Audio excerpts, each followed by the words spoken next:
Good evening, everybody. This is Scott Golden. I am in the kitchen live tonight with a special guest. If you've been around the sport of time, you know this name. Her name is synonymous with winning with the elite of pickleball. She is a 2021 women's pro doubles gold medal champion at the U.S. Open back in April. And that's a huge accomplishment that her and Callie Smith just got done against Simone Jardim and Lucy Kovalova. We just had Callie Smith on the last in the kitchen, so I'm excited to have Catherine Parenteau, and I'm going to bring her on right now. Hey, Catherine. Hey, Scott. How you doing tonight? Good. How are you? Good, good. So we're going to try to keep this short and sweet. We're going to do rapid fire questions. So I'm going to jump right into these questions. I love the first couple questions that we have for you because it gives people who may not know who you are, or maybe they're new to the sport, it gives them a chance to kind of hear your background. And oftentimes what I found is people watch you and other pros on YouTube and Facebook, but they don't really have a chance to get to know who you are as a person and as a player off the court. So these questions are kind of designed to let them get to know you a little better. And the first question is, how did you first find out about pickleball? So I was a tennis player and I played at Michigan State University. So I moved here. I'm French Canadian. I grew up playing tennis. I started playing tennis when I was 4 years old. And I moved here to the United States when I was 16. And my first year, I was actually at the University of Arkansas on a scholarship, tennis scholarship. And I transferred to Michigan State after my freshman year, where Simone Jardim, if you don't know who she is, she's a pretty good pickleball player, the #1 player in the world. And no, so seriously, she was my head coach there, my tennis head coach, and she is the one who actually brought up to me pickleball. So you're only eligible to compete for 4 years, and I ran out of eligibility, so I was a fifth year at school still at Michigan State. And she said she could tell I was kind of sad not competing. I was just kind of there, part of the coaching staff, helping her out, and she could tell I was a little bit sad not competing. So she said, Catherine, have you heard of pickleball? Why don't you come try it? I'm playing pickleball and I love it. And I'm like, pickleball? What is pickleball? And so it took me a few weeks before I gave it a try. And as soon as I tried it, I fell in love with the sport. So that's really how I first heard pickleball. Your first game, like your first time getting on the court, do you remember who was on the court with you? Yes, Dan O'Toole. He's the one who really introduced me to the game. So Dan O'Toole is from Michigan, and he's the one who really helped me out with my game at first. So I remember kind of trying out, the game, and I had no soft touch. It was all kind of hitting hard, because that's from tennis. You do not do. I was not a very good drop shot girl. I would just kind of play from the baseline and hit ground strokes. So that's kind of how I played at first, and he taught me how to play the soft game eventually. Did you pick it up pretty quick? Do you feel like the first time you got on the court, did you feel like you had the capabilities to be an elite professional, or did you feel like, oh my gosh, this is like harder than I thought? A little bit of both. I thought it looks kind of easy when you look at it, but if you really want to get up there, with the best, it's not easy. I think the hardest part for me was to learn the soft game. So anything from, behind that kitchen line, just using your shoulder, not trying to hit the ball too hard so you pop it up. So I think that was the hardest thing for me. But I felt like I was doing pretty well. Volleys, it's kind of similar to tennis. I felt pretty quick when the ball was coming hard towards me or when I would hit harder. But anything softer, that's when I had a little bit more difficulty. And plus, a tennis racket is longer. And then you get I remember I used to go from like a tennis practice to a pickleball practice. And I had a hard time adjusting sometimes just because the paddle is much shorter. So I would hit the sweet spot. That was probably one of the biggest thing for me. Definitely. I know a lot of tennis players struggle with that coming over. Did you have any issues stepping into the kitchen initially? Were you foot faulting at all? Not that a little bit, I'm sure. I know that a lot of people, that's the thing they fear the most when they step on a pickleball court, because they hear so much about the kitchen. But yes, I'm sure it happened a few times. Definitely. I know a lot of the pros, when they first start, they're not always playing with the paddle that they currently use or the sponsor that they have now. Do you remember what you first used when you really kind of started getting serious about the sport? Yes, actually, Dan O'Toole, the guy that introduced me to the game, he gave me one of the Paddle Tech Tempest. It's so funny because that's the paddle basically that I play with, except now I play with the longer one, the longer paddle, but it's a very similar feel. Definitely, definitely. I like that. So you've pretty much been a paddle tech girl the whole time. Sounds like. Yes. Definitely. Okay, when was your first tournament, and how did you do in that first tournament? So my first tournament was, I started playing October 2015. A few months later, in January 2016, I went to play a tournament. I think it's called like Williamston. It's a very small city, a town in Michigan, where I competed in the 4-5 and 5-0 bracket. And I believe that I played some against the guys in singles, because there were not a lot of girls playing singles back then. And I did pretty well in my first tournament. It was a very small one, but a really fun one, and that's what got me hooked for sure. So you played 5.0 the first time you ever played a tournament? Yes. That's impressive. I know that Thank there's you. not a ton of people that are able to do that. And it sounds like you played against the guys, which most likely gave you a pretty good feel for your game and how good you were in singles and even doubles. Yes. No, that was a good challenge. I loved it. Definitely. So the next question is, this is a good one. I really think this is one of those questions that I believe is um, just one of those foundational questions that we like to ask here in the kitchen. And it is, who is your favorite player to play against and why? I would say it's probably Simone Jardim.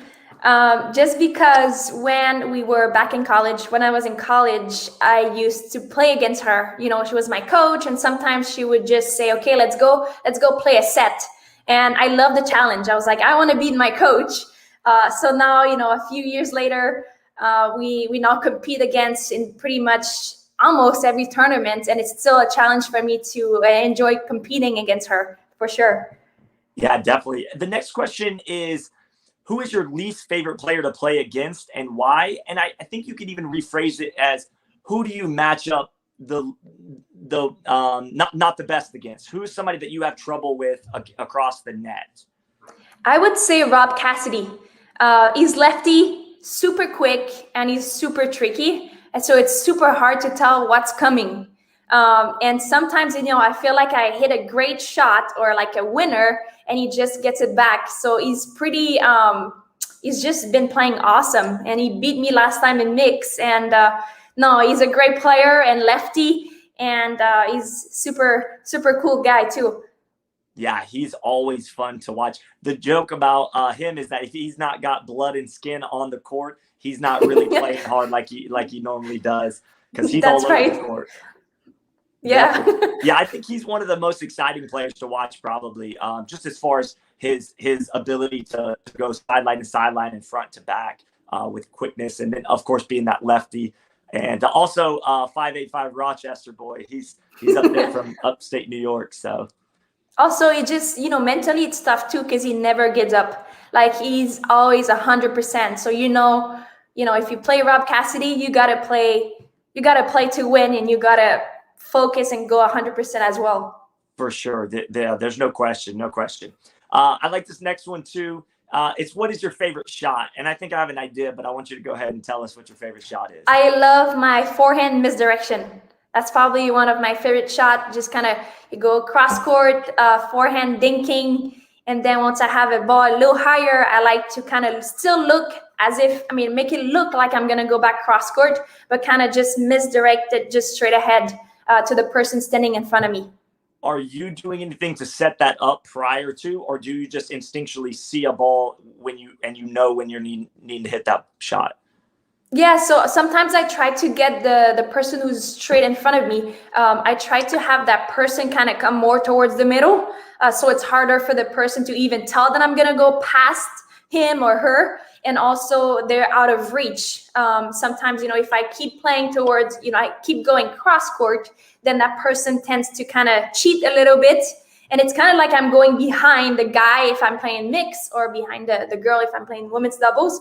But yeah, I try to set myself up by trying to build again, place my dinks cross court to different spots, and then have the person in front of me cheat a little bit, and then go past that person straight ahead. Definitely. I feel like that shot would be really effective in mixed doubles because a lot of times the female's on the right side of the court stacking, and then you're going to be straight across with the guy. And oftentimes those guys get sucked into the middle. And if you get a ball up a little, you can take it behind them. And that keeps them honest as well, right? Yes, right. Was that your guest, Scott? Actually, I thought it was going to be your two-handed backhand. I didn't realize Yes. that the inside out was your favorite, but you are very good at both of those shots. Thank you. One other thing you do really well, and I don't know if anybody's ever said this to you, or I'm sure they have, but I've watched you a lot when I do commentary and just watching the sport and watching you play out there. You have this ability to, when somebody's attacking you, you almost do this little jump and you almost catch the ball like inside, like at your hips. And you have this really good ability to just reset the ball. Is that something you do naturally? Because I think it's pretty unique to your game. Yes, I think it's really coming from my background. I played a lot of baseball and softball. And when I remember I was a shortstop or a second base player, and I ended up using a lot of my body, like try to catch the ball and stay behind the ball, and then get that glove close to my body. And I think that's kind of similar. If I look like at myself, like a few years ago when I was playing to now when I'm playing pickleball, there I see a lot of similar stuff going on for sure. So I think it's kind of natural. It's something that I had, when I was little. I kind of transitioned in from baseball into my pickleball game. Definitely. I know each pro player, I could point out some unique qualities about each one. If I'm watching from a far away distance, you can tell almost by their demeanor and their qualities that they have. And that would be one of the things I would say if I had to spot you from a distance playing, is I would say that's your unique ability to reset. Kind of, you do like a jump. It's really a cool thing. Thank you. Yeah, not many pros can do it. So, all right. So let's move to the next question, which I always love asking this one as well. And that's, what is your favorite place to play pickleball and why? I love playing in California. Coming from a very humid state, practicing in the sun and playing tournaments in Florida. When I travel to California, it feels really good to be in the drier state. I feel like I'm more ready as well because I get to practice in a pretty, in the heat and with the humidity, it's pretty hard. And once I go to California, I always feel 100%, prepared. So for sure, I love California. And to be more specific, I love playing at Indian Wells. Such a beautiful place. Yeah, I actually live streamed a match with you. You were playing against Lucy and Simone, I think, but it was you and a girl from Utah. I'm sorry, I can't remember. Susie Anderson. Susie. Yes. Susie Anderson. And that was an electric game. The energy in the air that night, it was kind of a dusky evening. And you guys just had that fire. And I just remember thinking, man, you are going to be just an elite shining star in our sport. At that time, you were still getting your name out there more and more. I don't think by any means you were a beginner at all, but I'm saying you were not to the elite level that you are maybe now, where everybody knows who you are. And I think that was a really big tournament for you at Nationals. I think it was 2017 or 18. Yes, 2018. And I believe it was my first time medaling at a major or at a pro event. So it was really my first time being on the podium. We ended up getting bronze, and I was super happy to be finally on the podium. Yeah, and do you find that once you medal or once you break into that top, three, is it easier the next time going in with more confidence and knowing that you you deserve to be there and have earned that right? I mean, does that make sense what I'm asking? Yeah, no, for sure. It's, pickleball is very mental. And I think once I got on that podium, it for sure my confidence went a lot higher. It's like, okay, I finally did it. I can do it, many more times if I want to. I can do it once. Why not multiple times? And for sure, yeah, that really helped me. Awesome. What does your pre-match or pre-tournament regiment look like? So I love getting Starbucks. I'm a big Starbucks fan. So I always make sure I drink coffee, and I always make sure I eat the same thing every single time I play an event at a tournament. So let's say I play Thursday, I play singles. I'm going to wake up, go to Starbucks and get oatmeal with blueberries. And very important, the little packet of sugar, brown sugar that goes into oatmeal. And that's what I always do. And I love listening to some pop or electric music on my way to the courts, or even right before, kind of when I jog or warm up a little bit. I like to put some earphones and just listen to some music. Do you have a very specific pre-tournament warm-up? Do you do the same things warming up every time, or do you mix it up? And talk to us about that a little bit. I've actually been starting to do more of like a routine warm up. So a little bit of a jog, and then shuffle, high knee jumps, or I try to have more of a dynamic warm up, whereas kind of just stepping on the court and just hitting some balls. Just because I did that on Sunday, Championship Sunday, when I played against Leia. It's a quick, 3 out of 5. It's only one match. I only had one match that one day. So I wanted to make sure I had a good warm up, and that I was going to be ready to go, by 10 a.m. So I went to, that's something that I'm trying to add more. Instead of just kind of jumping on the court and just starting to hit balls, I try to get warmed up, get my heart rate going a little bit more before I actually jump on the court. That's incredible. And I think we're going to see more and more of that being implemented at the pro level. It's no longer good enough to just step out there, hit a few dinks, and then be ready to go. I think that's going to be a very important aspect. As a lot of you come from a high-level tennis background, that's not a foreign thing. But I think that a lot of the average players that don't come from that high-level racket sport background, they need to do more dynamic stretching, more dynamic warm-ups before they go into a tournament situation. A lot of times you have nerves and anxiety and things like that. And getting some sweat going and getting loosened up good can oftentimes help relieve some of that stress and that anxiety. Yes, I totally agree. I mean, it's so important. And even me, like a year ago, I was just kind of jumping on a court, but I cannot afford to get injured right now. There are so many tournaments ahead, and I need to stay fit. I need to stay in shape, and so that I think it's really important, the dynamic warm up for anybody playing any levels. Definitely. Quick side note question on what you just mentioned about how many tournaments are coming up. Both APP and PPA just released their 2022 schedules. And between the two tours, there's over 50 tournaments available to the pros with lots and lots of money. I believe it's well over $3 million in total prize money. How does a pro like yourself go about sitting down and making your calendar, and how far out are you doing that? I've already actually, I was really excited when both, I think PPA maybe came out with their schedule a few weeks ago. APP just released theirs, I think yesterday or 2 days ago. And I just kind of sit and look at both schedule and see what, fits better in my schedule. I like to do a lot of tournaments on the East Coast. In Florida, so we cut on the expenses since I live here in Naples, Florida, so it's easier to travel to. But it's so exciting, so many tournaments. It's crazy to think that the sport is where it's at right now, with so many opportunities to make money at tournaments. It's exciting. No, it really is exciting. We're living in a very exciting time for pickleball players. I'm finding that the pros are diversifying their incomes by still doing some clinics, some teaching at regular things that they live at their local areas, plus the tournament money. How do you balance all of that together and figure out where you need to spend your time? So I try to always make sure that I do not teach too much before a tournament or after a tournament. So for example, Athena and I, my partner and I, we went on a little bit of a trip this past month. We had a good 1 month.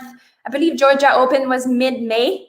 And the next tournament is actually next week, end of June. So we had like a good time there to kind of take some time off of work, working in Florida where it's very hot right now, and kind of go up north and do some clinics. We did 2.5 weeks or 3 weeks of clinics, which was great. We met great people. And I think that's when it's best to do the clinics instead of just kind of focusing, so I can focus on my tournaments when it's time to play tournaments. The tournaments really hit, I believe, like first week of August, when the Takeya showcase. I believe that's the first one in August. And then I think we have about 2 to 3 tournaments a month. So there's not much time there to teach. So that's where we kind of benefit of having a little bit more of a break in between 2 tournaments. That's where, we can go and maybe do more of clinics. Definitely. I know Athena is also a really strong pickleball player, as well as yourself. But I noticed when I was at the Atlanta Open, when you were playing singles, I noticed that she's in your corner over there, and she's really instrumental in helping you. How big is it to have someone in your corner like Athena when you're playing, and maybe at those timeouts and the in changes between games? How crucial is it to have her there, helping you along, seeing stuff and adjusting? No, it's huge. For the most part, she's there mentally, it's so important to me. And she always supports me at everything I do. And, sometimes I'm super down when I come, let's say I'm losing 6-2, and she really tries to pump me, up and say, okay, well, you can get this. And she's super supportive, positive lady. So it's great to have her in my corner for sure. Yeah, I mean, I saw that firsthand as you were battling against Leia, and you go through those ebbs and flows and the ups and downs of the match. It's just important to have somebody in your corner that's a rock solid, Yes. steady, emotionally. And I thought that was huge. I really thought Athena helped you through some of those lower times and brought you back up. I saw the fire come back after those conversations with her during timeouts and stuff. So very cool. Yeah, I was like, Athena, get mad at me. And then she did. She was like, okay, enough. And then that's how I don't know, it's weird, but it's like, it's really helping me mentally for sure to have her. She knows me so well that she just knows what to tell me. And no, it's been incredible having her by my side. And it's been making a big difference in my game for sure. Definitely. Another side question on that. You have created the mantra or the slogan, LA. I don't know how to say it. Ale, yes. LA. That's pretty good. Yeah, it's decent there. Is that French? And also, what does that mean? And what does that mean to you when you use that? So yes, it's French. You'll probably hear it more from people like Jay De Villiers, who is a French player from France. I'm French Canadian, so you're gonna hear it back, home too. But my coach, when I was younger, my tennis coach right before college, he was a French guy from France. And he used to really pump me up by trying to, saying, let's go. And in which allez means let's go. So he would just say, allez, Catherine. And then that's how I kind of started saying myself, like pumping myself up with saying allez when I play. Do you find that pushes you forward when you're in those moments of that electricity and in those big games, when you make that magical shot or that winning point? I mean, that seems like you guys really feed off of that word. Yes, for sure. Yes, it does really help me, get fired up for sure. I love it. Yeah, I've been seeing you use that word a lot more, and I love when pro players have specific things that they say or do, and it really helps put a signature on you guys, and that's great. We're going to switch gears a little bit. So we were just talking about a lot of good stuff there. This is a little bit unique question, but I also love this one. what is one thing that you keep in your pickleball bag that maybe the average player or one of your fans wouldn't expect? I have a big packet of gum. I always, I don't know if people have noticed, but I always play with gum. It's a thing. I'm not sure how come that started happening, maybe from, again, a baseball background. I used to play with a lot of gum. And I think why I love gum so much, it helps me with my nerves, kind of chewing. Now, I don't suggest, I'm not saying you should all be playing with gum, but that's just something that helps me. If I get too nervous or if I feel like I'm focusing, a little too much on outside stuff, I really try to focus more on chewing my gum. So that's just a kind of a mental thing too. Do you have a specific brand that you chew, or is it just whatever you can get your hands on? I love mint. That's what usually I use. So I think it's called like 5. I think I can't remember. It's like a black little I know what you're talking about. Yeah, yeah, it's pretty 5. good. Very cool, very cool. So that's definitely something I wouldn't have expected. And I didn't actually realize you did chew gum when you play. That's pretty interesting. I try not to make it obvious because otherwise, I try to not make it too obvious. But yeah, I do play with gum. I would say almost every single match, and sometimes it's because also when you get nervous, how you have the cotton. What is it called? It's like a dry mouth, cotton mouth, and that helps me to kind of get the saliva going. Yeah, exactly. Yeah, no, that makes perfect sense. And I don't think you're the only player that does that. I think there's quite a few people that chew gum. I know there's one guy, Eric Alvarado. He's from New York. He puts a sucker in his mouth when he plays. And that's no way. Unique. Yeah, that's pretty unique. I've actually seen it. There's actually a picture of him playing, and he's at the kitchen squatted down, and he's got this lollipop in his mouth. This is pretty funny. That's funny. Yeah, that's different. Yeah. It's funny till he chokes on it. Then it won't be as funny. Yeah, right. All right, this last question is something that I kind of added as a bonus, and I asked Callie Smith the same thing. Describe for everyone watching the feeling of winning the 2021 U.S. Open Women's Double Championships against Simone and Lucy, and what that just felt like for you. That felt awesome. I've been wanting to get a first major or just winning a title in doubles in like years since I've started playing, since 2015. And like I said, I think I medaled in my first tournament, my first pro event in 2018. And it took me a good 3-4 years before getting that gold in doubles. So it meant the world to me. I had a really good feeling when we first stepped on the court. We were just really fired up from the beginning. It was awesome competing right next to Callie, who is just such a great player, such a fun girl to play with. She's awesome. And one of the biggest things that I admired the most about Callie is that when she misses a shot, she starts laughing. And that's something that I learned from her, because when I miss a shot, I'm really not happy. But it was just the fact that, she was like, oh, whatever, I went for it. At least I went for it, so let's try again. It was going to work. And she was super positive throughout the whole match. And we were having fun. It was just unbelievable. I still do not know what to say. It's incredible. I'm so happy that we got that title together, and I finally got my first major title. That was super exciting.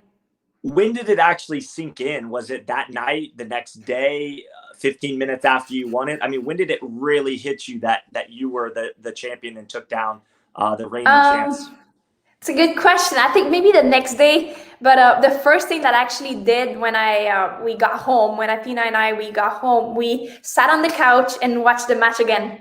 I just had the same feelings. We registered the match on CBS. And so as soon as we got back home, we sat on the couch and we watched it. And I had the same feelings, at the end when we won and we started hugging and running. Callie ran towards Cal and I ran towards Athena. No, it was awesome. And I think it started that night. But for sure, the next day I was like, I finally did it. And Callie and we spoke on the phone, that's so exciting. just saying, congratulating each other, and just being super, super excited. Incredible. That must have been just a feeling of a lifetime. Prior to getting that big win at the U.S. Open against Lucy and Simone, I watched you guys battle hard in Phoenix, in Tampa, and just coming up a little short each time. Was there ever any doubt that you might not ever take them down, or do you always go into the tournament with belief that you are the top and that you're gonna overcome anybody that's across the net? That's a good question. So I think the first time we played them, we lost in 3 games. So that was in Phoenix. Then I think we played them again in Tampa, which was a few weeks later in February. And we did not do well at all against them. I think they beat us easy in 2 games, both matches, both finals. And then we played 2 more tournaments. Every time after that Tampa one, the one in February, every time we were playing against them, we would do better and better every time. We were so close to getting that game or that title in Newport Beach. We kind of came back from I think we were down by a lot in the game, up to 15 in the final. Yeah. And we lost like 15-11. It was a super exciting match.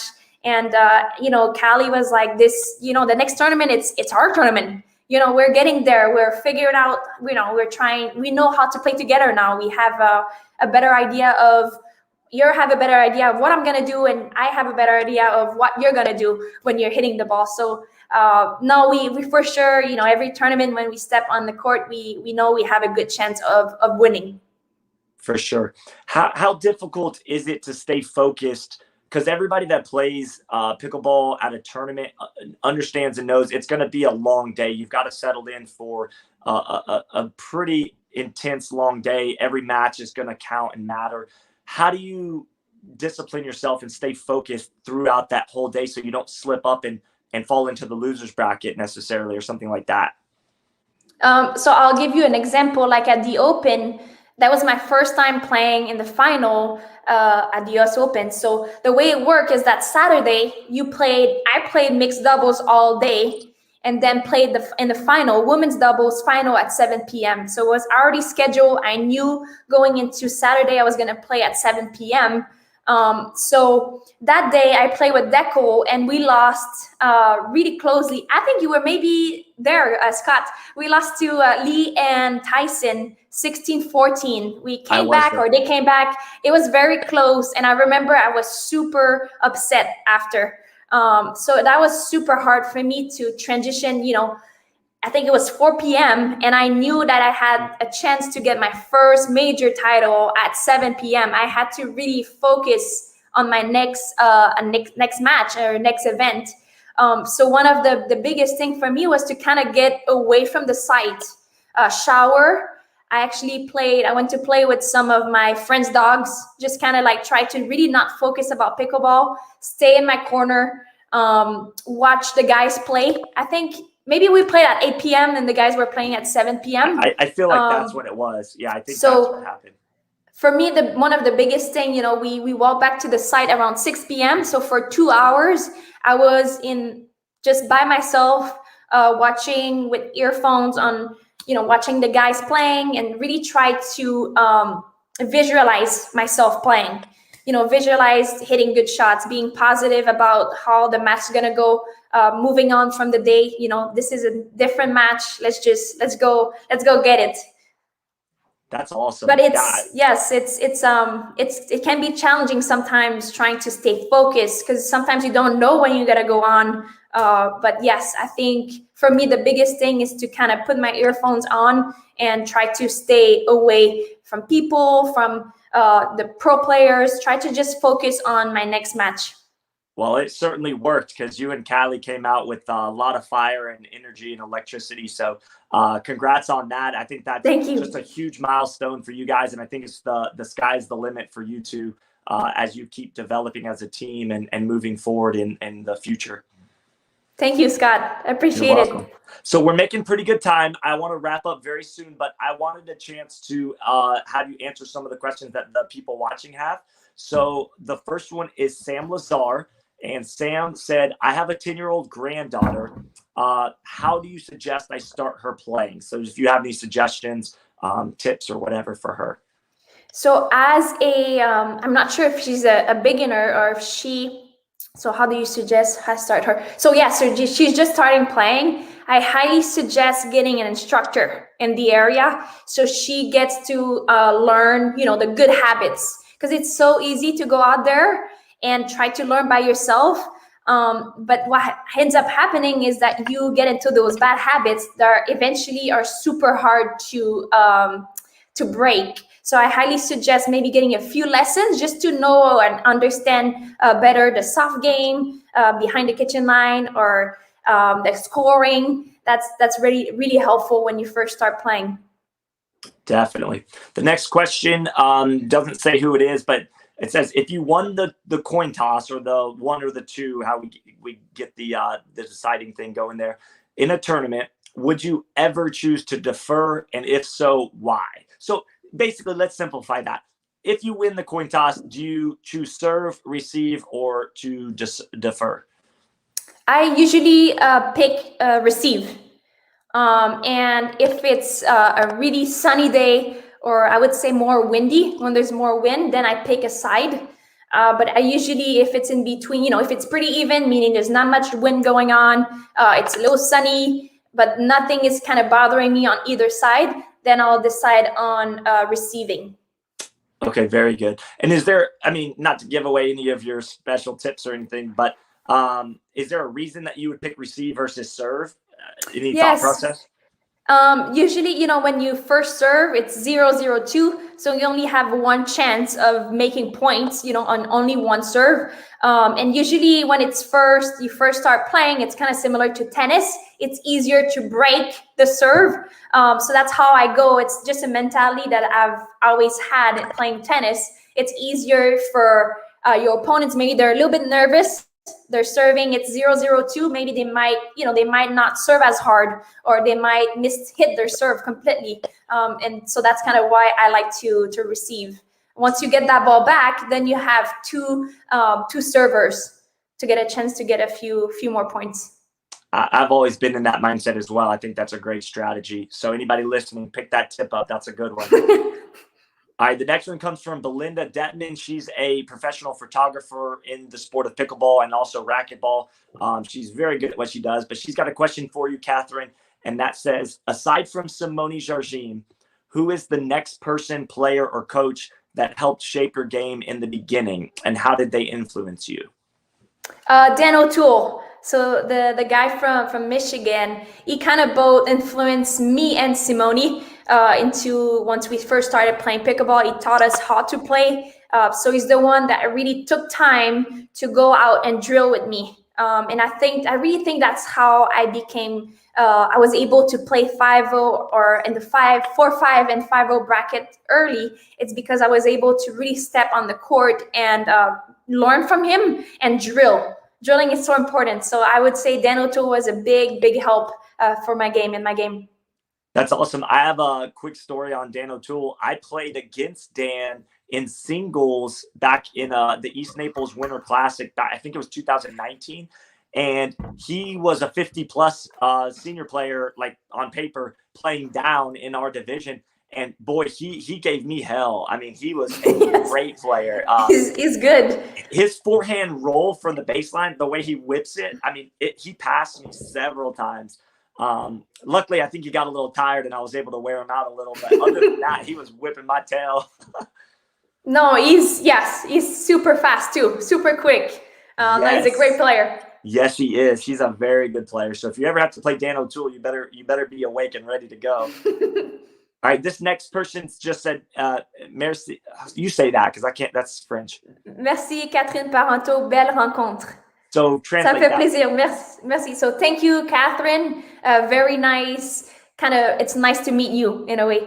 Okay, awesome. And then I think it might be the same person saying, when will you be back to Quebec? So I was thinking of going there this summer, but because of COVID, the restrictions are, the borders are closed still as of right now. So it's going to be hard for me to go there with my tournament schedule too. So hopefully I'll be going there November or December. We'll see. Awesome. And the last question, and then we're going to wrap it up so you can get about your evening. This person said, do you use a handshake grip, or I guess that's continental, or an Eastern grip? A little bit of both. When it comes to a few shots, I use the handshake, the continental grip. And when I use more rolls, when I roll or add more topspin, I would say I cheat a little bit to the right, which is more Eastern. So yes, I use both depending on some shots. Definitely. And just a side question off that, do you use the same paddle for singles and doubles, or do you change paddles when you play? Yes. I just got this new, I don't know if you noticed, but I play with the elongated paddle now, Paddletech.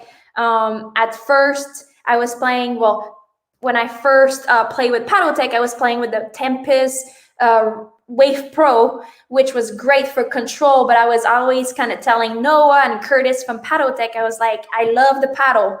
Great touch, but I need more power in singles and just in my game in general and in doubles. And they said, okay, well, this paddle's coming out in January. You're going to love it.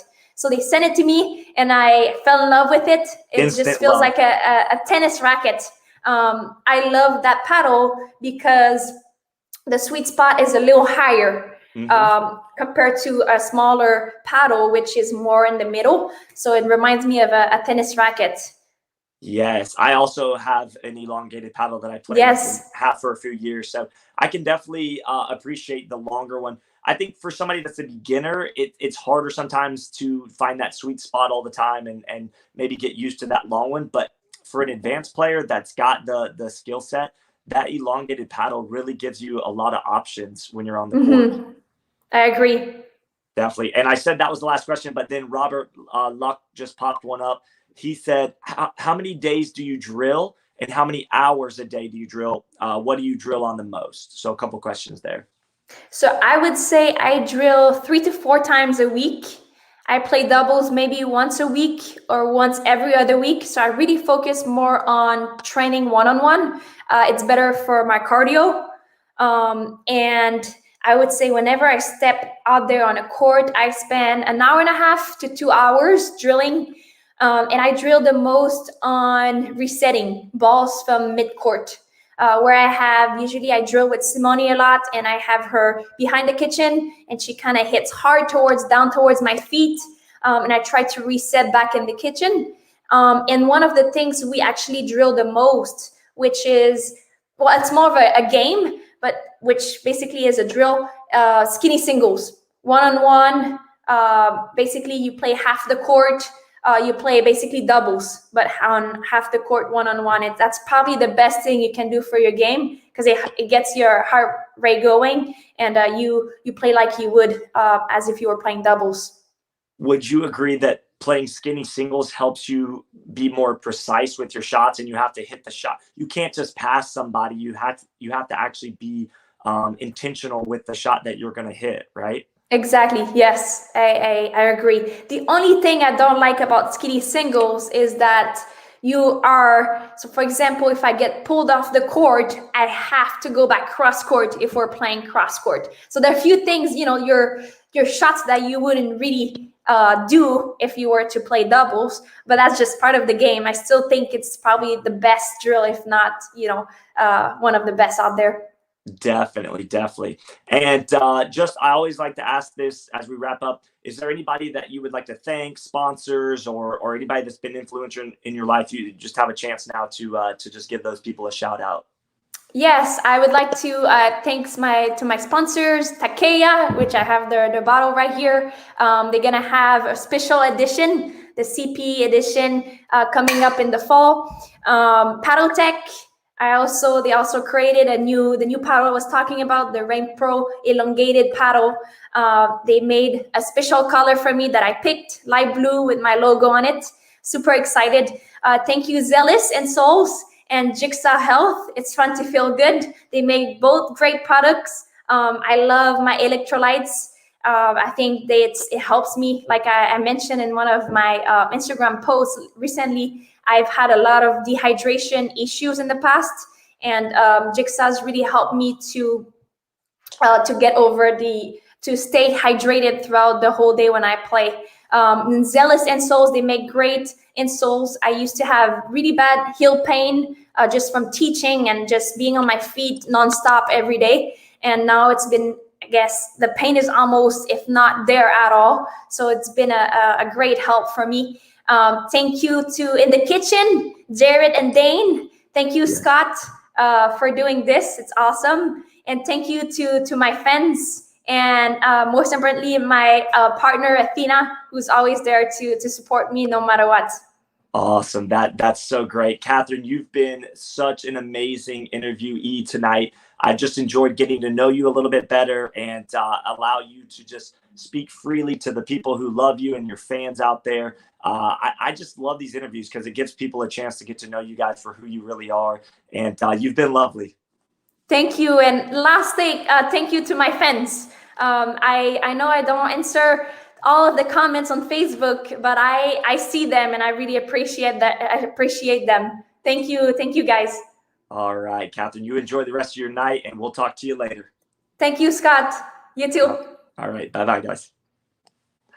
All right, that was Catherine Parenteau in the kitchen with Scott Golden. I really, really enjoyed that interview. She is a national champion, U.S. Open champion, and just an all-around great person and great player. I've just enjoyed the pleasure of getting to know her over the last couple of years. She's always very hospitable and down to earth. She's always willing to chat and talk and even take a picture with her fans at the tournaments. So she is just a gracious and amazing champion in our sport. I hope you guys enjoyed it. If you've got further questions, I'm sure you can reach out to her and just ask those questions later. We appreciate you guys. This is Scott Golden in the kitchen. We'll catch you next time.